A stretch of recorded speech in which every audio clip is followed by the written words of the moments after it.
ایسے ہی وہ میں ایک دفعہ ایک نائی کی دکان کے اوپر گیا تو وہاں پر ایک بچہ تھا، وہ تقریباً اس کی عمر ہوگی جتنی اتھر کی عمر ہے، اتھر جتنا بچہ تھا، اور اس کے سر میں نا یوں لکیریں تھی سارے سر کے اندر، یوں کر کے، یہ نہیں اس طرح ہے.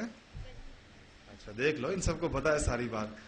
میں بڑا حیران ہوا، میں نے کہا شاید اس کو جو ہے اس کے سر کو چوٹ لگ گئی. جب چوٹ لگ جائے تو اس جگہ سے بال اڑ جاتے ہیں نا انسان کے سارے. میں حیران تھا کہ اس کو کیسی چوٹ لگی ہے کہ پورے سر کے اندر یوں کر کے اس کے جو ہے ایسے جیسے کنگھی نہیں بنی ہوئی ہوتی ہے ایسے اس طریقے کے ساتھ. تو مجھے وہ اس کے پھر جو بڑے آدمی تھے میں نے اس سے پوچھا، میں نے کہا اس بچے کے سر کو کیا ہوا ہے؟ تو اس نے کہا کہ نہیں، یہ تو ایک فلم آئی ہے اور اس کے ہیرو کی طرح جو ہے نا اس نے اپنا سر بنایا ہوا ہے. تو دیکھو یہ جس کے ساتھ انسان کو تعلق ہوتا ہے، جس کے ساتھ محبت ہوتی ہے، اس جیسا وہ ہو جاتا ہے، اس کی طرح اس کی نقل اتارتا ہے. اور پھر حضور اکرم صلی اللہ علیہ وسلم نے فرمایا جو جس کی نقل اتارے گا، جس کی مشابہت اختیار کرے گا، وہ انہی کے ساتھ ہوگا، اس کا معاملہ بھی انہی کے ساتھ ہوگا. صحابہ کرام میں سے ایک صحابی نے ایک دفعہ عمرو بن العاص، غالب عبداللہ ابن عمر نے ایک دفعہ ایک ایسے کپڑے پہن لیے ایسے رنگ کے کہ وہ اس رنگ کے کپڑے غیر مسلم پہنا کرتے تھے اس زمانے میں. آپ نے ہندو جوگیوں کو دیکھا، ہم جو خاص رنگ کے کپڑے پہنتے ہیں ہندو جوگی، نارنجی سے رنگ کے کپڑے اکثر پہنتے ہیں، ان کے اپنے لباس ہوتا ہے.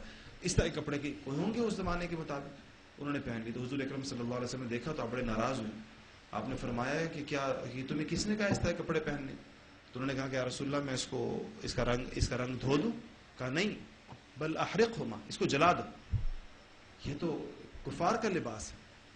ایک ہے جائز ناجائز ہونا، سمجھ رہے نا؟ وہ تو انسان کوئی بھی لباس ایسا پہن لے کہ اس کا سطر اس سے ڈھانپ دیا جائے اس کے سطر، وہ تو بالکل جائز تو ہوتا ہے.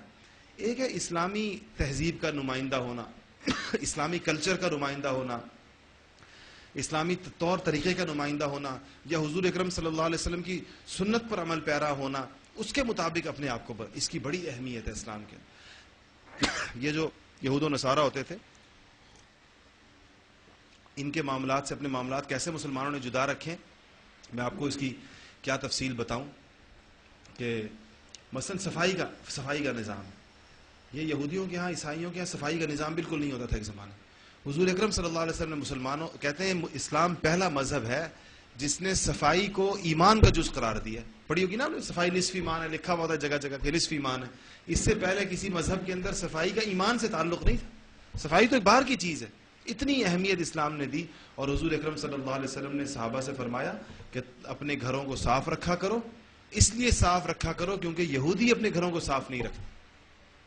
اور مورخین نے بھی یہ بات لکھی ہے کہ جب عیسائی کسی بھی علاقے کے اندر گئے ہیں نا، جہاں عیسائی گئے ہیں، پہلے عیسائیوں کی آمد سے پہلے وہاں پہ ایک رومی تہذیب تھی، رومن امپائر تھی. ان کے ہاں صفائی کا نظام تھا، بڑے بڑے غسل خانے اور بڑے بڑے حمام ہوتے تھے. جب عیسائی ان علاقوں کے اندر گئے تو ان حماموں میں اور غسل خانوں کی ضرورت ہی نہیں تھی، نہاتے ہی نہیں تھے یہ لوگ. اس کے اندر انہوں نے اپنے گرجے بنا دیے. آج بھی دنیا کے اندر بہت سارے گرجے اس شکل کے اندر موجود ہیں کہ ان کی بلڈنگ کو آپ جب دیکھیں گے تو آپ کو پتہ چلے گا کہ یہ تو کوئی غسل خانہ تھا، یہ تو کوئی حمام تھا بڑا سارا. اس کو انہوں نے کہتے ہیں جب نہانا ہی نہیں ہے تو غسل خانہ کیا کرنا ہے. سمجھ رہے اس بات؟ تو یہ ایک اسلامی تہذیب کی ایک نمائندگی تھی. صحابہ کرام کو اس بات کو سمجھایا گیا. اچھا پہلے یہ ہوتا تھا کہ جب بچہ پیدا ہوتا تھا، عقیقہ ہوتا ہے نا، آپ سب کا بھی عقیقہ ہوا ہوگا اور آپ کے چھوٹے بھائیوں کا بھی عقیقہ بہنوں کا ہوتا ہے. تو جب مشرکین اپنا عقیقہ کرتے تھے تو یوں کرتے تھے کہ ایک روئی کے اندر اس عقیقے والا جانور ذبح کیا، اس کے خون کے اندر روئی ڈبوئی اور اس کو بچے کے ماتھے کے اوپر رکھتے تھے.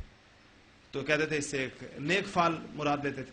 تو حضور اکرم صلی اللہ علیہ وسلم نے اسے منع فرما دیا، کہا کہ اجعلوا مکان الدم خلوقا، تم لوگ خون کے اندر مت روئی ڈبویا کرو، تم خوشبو کے اندر روئی ڈبویا کرو. وہ لوگ خون میں ڈبوتے ہیں، تم کیا کرو؟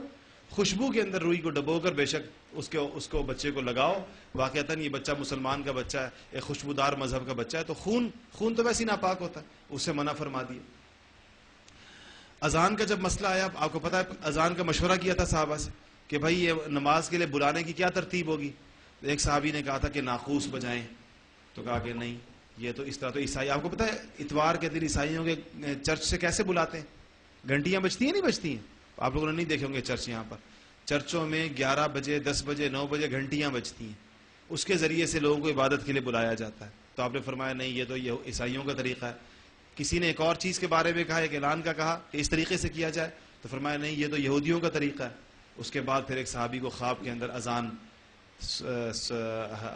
دکھائی گئی، تو پھر اذان جو ہے اذان کے ذریعے سے یہ چیز طے ہوئی. اسی طرح بعض عبادات ایسی ہیں، بعض عبادتیں ایسی جو ہم بھی کرتے ہیں اور یہود و نصارہ بھی کرتے تھے. آپ کو پتا ہوگا کہ حج جو ہے، حج شروع سے کرتے چلے آ رہے ہیں لوگ. اچھا روزہ جو ہے، قرآن پاک کی آیت ہے کہ یا ایھا الذین آمنوا کتب علیکم الصیام کما کتب علی الذین من قبلکم، کہ اے ایمان والو ہم نے آپ کے اوپر روزہ ایسے ہی فرض کیا ہے جیسا کہ آپ سے پچھلے لوگوں کے اوپر فرض کیا تھا. اس کا مطلب کیا ہے کہ عیسائی بھی روزہ رکھتے ہیں، اب بھی رکھتے ہیں، آپ کو پتا ہے، اور یہودی بھی روزہ رکھتے تھے، پچھلی امتیں بھی روزہ رکھتی تھی، نماز کا بھی تصور ان کے ہاں تھا. لیکن ان ساری چیزوں میں مسلمانوں کے معاملات کو الگ کر دیا گیا. کہا کہ تم عیسائی روزہ رکھتے ہیں، ان کے روزے سے ہمارے روزے کا ٹائم بھی الگ کر دیا، ترتیب بھی الگ کر دی ہے، دن بھی الگ کر دیے، رمضان الگ کر دیا، حج کے طریقہ کار کو الگ کر دیا. اس کے بعد جو ہے وہ نماز کے طریقوں کو الگ کر دیا. ایک صحابی کو حضور نے دیکھا تھا ایسے ٹیک لگا کر، ہاتھ کی ٹیک لگا کر نماز پڑھ رہے تھے. فرمایا کہ انہا صلاۃ الیہود، انہا صلاۃ الیہود، یہ تو یہودیوں کی نماز کا طریقہ ہے، اس طرح نماز مت پڑھو. سمجھ رہے اس بات کو؟ تو جو تربیت صحابہ کی فرمائی وہ یہ تھی کہ سارے صحابی جو کچھ قرآن پاک میں پڑھتے ہیں، جو قرآن ان کے سامنے ہے، جو حضور اکرم صلی اللہ علیہ وسلم کی ارشادات ان کے سامنے ہیں، اس کا وہ چلتا پھرتا نمونہ. آپ لوگ بھی اس بات کی کوشش کریں کہ آپ ایسے ہوں کہ جب آپ کو کوئی بندہ دیکھے، مثلا آپ نیو یارک کے اندر گزر رہے ہیں، یا آپ جو ہیں کہیں واشنگٹن میں جا رہے ہیں، یا آپ جو ہیں وہ لندن میں جا رہے ہیں کہیں پر، تو آپ کو دیکھ کر سب سے پہلا تاثر یہ پڑے کہ یہ حضور اکرم صلی اللہ علیہ وسلم کا امتی ہے.